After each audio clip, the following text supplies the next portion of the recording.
Jeff King joins us now with a look at sports. Yeah, thanks, Scotty. Well, after starting 0-5 on the season, the Victoria Grizzlies have certainly turned things around. They now sit fourth in the BCHL's Coastal Conference with a 6-6 record. But while the Grizzlies are flying on the ice, they're struggling at the gate. And as Paul Haysom shows us, it may have something to do with that new team in town. Winning 6 of their last 7 games, the Victoria Grizzlies are one of the hottest teams in the BCHL right now.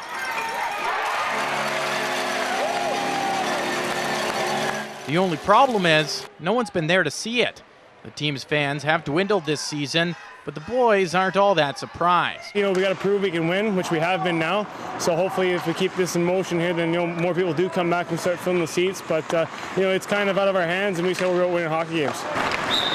And while it's true wins put people in the seats, there's also the royal elephant in the room.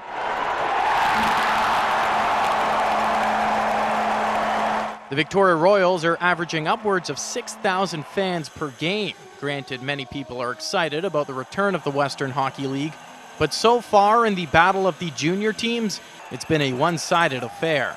You start 0-5 and you got the new team in town, which is great for the city. It's great for junior hockey. You just have to play better and win and be entertaining. The city's big enough to have 2 teams, and the city be able to support both teams, and so the end result is a win-win situation for both of us. Those thoughts are echoed by Royals president Dave Dakers, who has no intention of stealing fans from the Grizzlies. You need to respect each other's businesses. It doesn't necessarily mean that everything that I do is in Len's best interest or vice versa.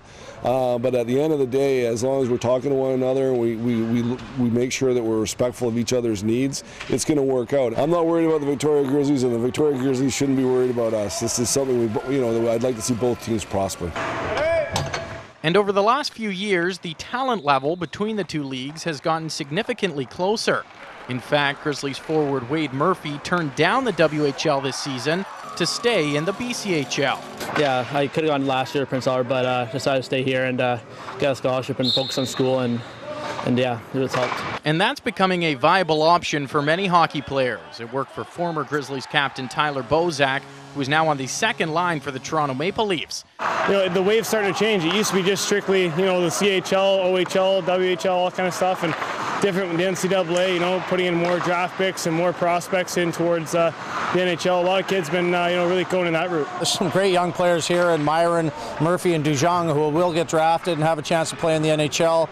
And that's the thing. If you play good hockey, Victoria comes and watches it. That's as simple as that.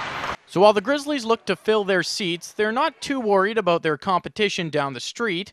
That's because good hockey produces good fans, and everyone's hoping both teams can do that this year.